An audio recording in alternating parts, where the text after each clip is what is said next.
Tema 110. El joven rico. Cuando salía para proseguir mi camino, he aquí que cierta persona principal, corriendo hacia mí y arrodillándose, me preguntaba: Maestro bueno, ¿qué he de hacer de bueno para obtener la vida eterna? Le dije: ¿A qué me preguntas sobre lo que es bueno? ¿A qué me llamas bueno? Nadie es bueno sino solo Dios. Mas si quieres entrar en la vida, guarda los mandamientos. Díceme, ¿cuáles? Contesté: ¿conoces los mandamientos?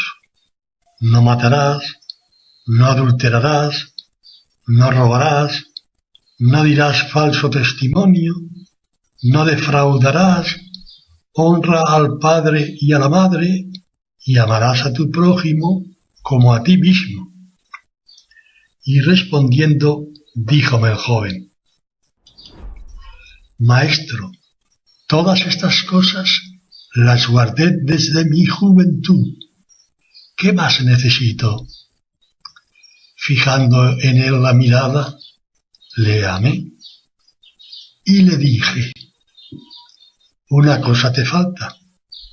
Si quieres ser perfecto, ve, vende todo cuanto posees y dalo a los pobres, y poseerás un tesoro en el cielo.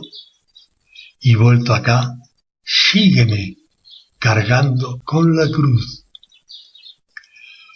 Como el joven oyera estas mis palabras, se puso muy triste, y frunciendo el ceño, se marchó malhumorado, porque era enormemente rico y poseía muchos bienes.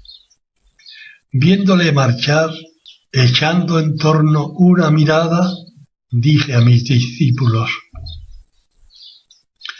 en verdad os digo, cuán difícilmente los que poseen riquezas entran en el reino de Dios. Ellos se asombraban al oír mis palabras, pero de nuevo tomando la palabra les dije: hijos, de nuevo os digo, cuán difícil es que los que tienen puesta su confianza en las riquezas entren en el reino de Dios.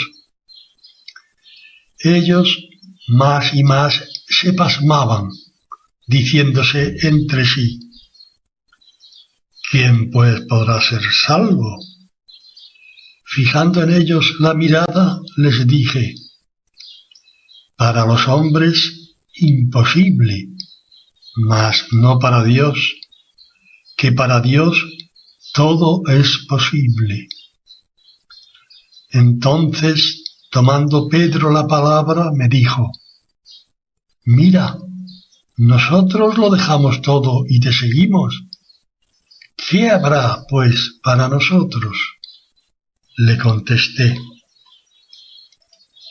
en verdad os digo que vosotros que me seguisteis al tiempo de la regeneración, cuando se sentare el Hijo del Hombre en el trono de su gloria, os sentaréis también vosotros sobre 12 tronos para juzgar las 12 tribus de Israel.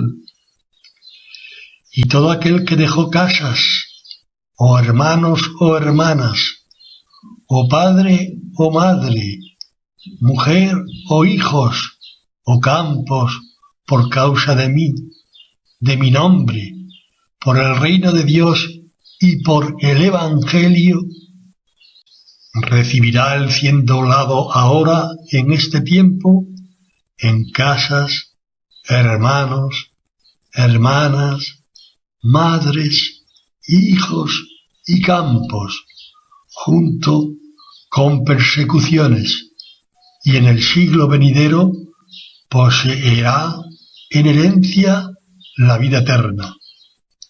Y muchos primeros serán postreros, y muchos postreros serán primeros. Comentario del ingeniero. El corazón de Cristo se enamoró de este joven.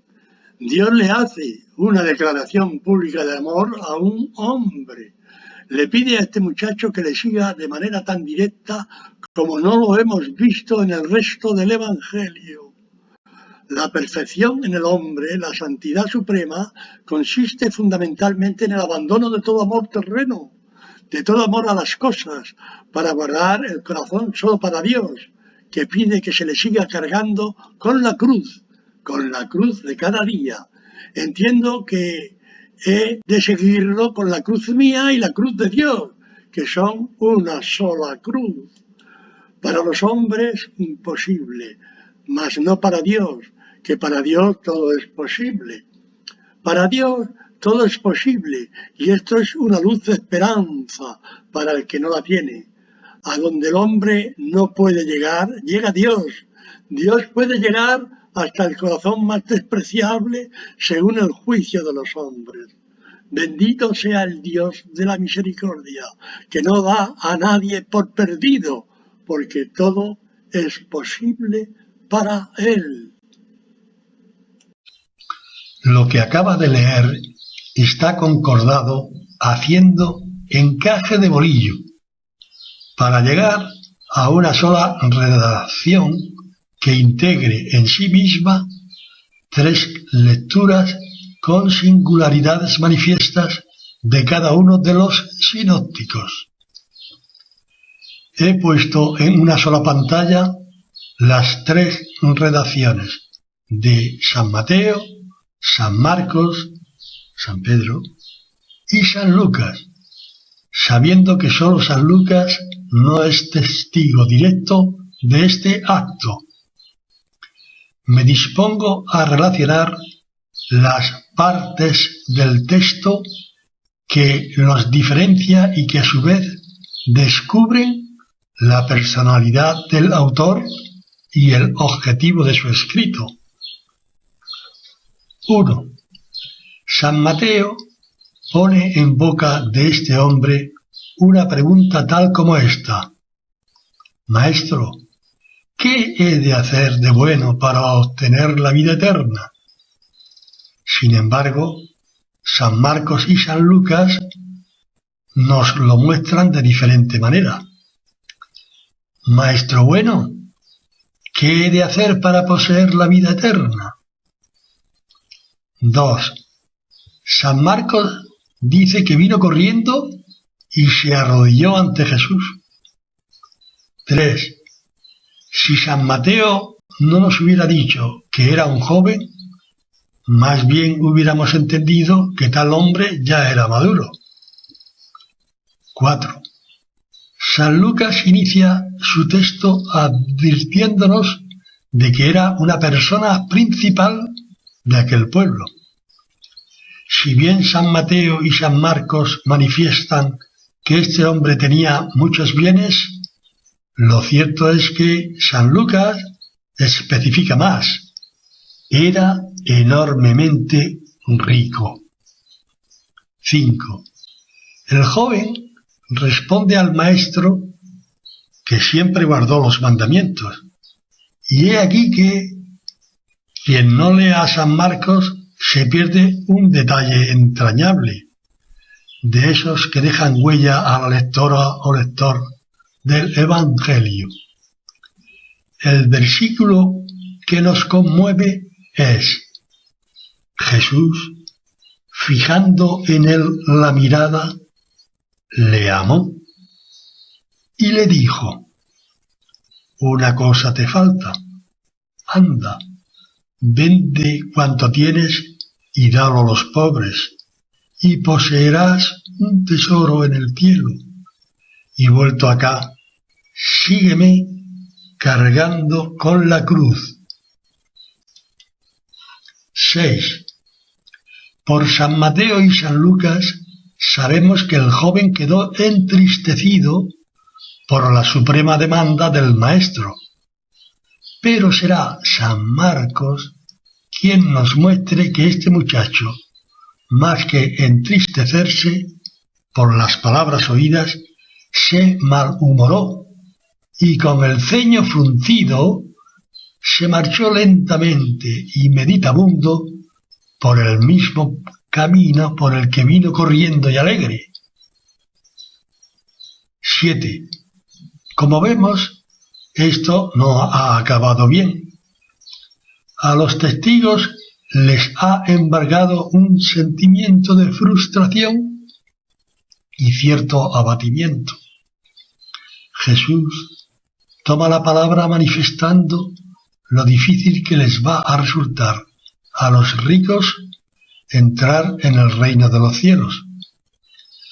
Al ver que sus discípulos se escandalizan, se reafirma en esta incuestionable verdad. Pero solo San Marcos nos presentará a Jesús con un corazón entrañable de padre, aclarando conceptos a sus oyentes. Hijos, cuán difícil es que los que tienen puesta su confianza en las riquezas entren en el reino de Dios. 8. Cuando Jesús reitera de nuevo, con el ejemplo del camello tratando de pasar por el ojo de una aguja, que la ambición por las riquezas incapacita para ir al cielo, los discípulos se pasmaron preguntándose por quién podrá salvarse. Y entonces observamos que Jesucristo empleará un gesto como no lo hemos visto en el Evangelio. Fijó en ellos su mirada. Esto lo sabremos por San Mateo y San Marcos. Después Jesús dirá, para los hombres imposible, mas no para Dios, que todo es posible para Dios. Afirmación que estará en los 3 evangelios. 9. Será San Pedro quien manifieste a Jesús que lo abandonaron todo por seguirle. La contestación que le da Jesús se recoge en los 3 textos. Sin embargo, será San Marcos quien nos confirme las 2 causas que lo justifican. Dijo Jesús, en verdad os digo, nadie hay que haya dejado casa, o hermanos, o hermanas, o madre, o padre, o hijos o campos, por causa de mí y por causa del Evangelio. 10. Por último, dejo a la reflexión del que está leyendo que San Lucas añade a las exigencias que implica el seguimiento de Cristo el abandono, si fuere preciso, de hasta la propia mujer. Observe esta frase que solo es de San Marcos. Hijos, cuán difícil es que los que tienen puesta su confianza en las riquezas entren en el reino de Dios. En los labios de Jesucristo dirigiéndose a sus discípulos, no veremos esta palabra, hijos. Más adelante, solo en San Juan, el Señor se despide de sus apóstoles, llamándoles entrañablemente hijuelos. Pregunta, ¿sabría decirme si aparece la palabra hija en los evangelios pronunciada por el mismo Cristo? A. En los evangelios no se contempla esta palabra salida de los labios de Cristo. B. Jesús nombra así a la hemorroísa. C. Jesús despedirá con esta entrañable palabra de hija a la mujer pecadora en casa de Simón el fariseo.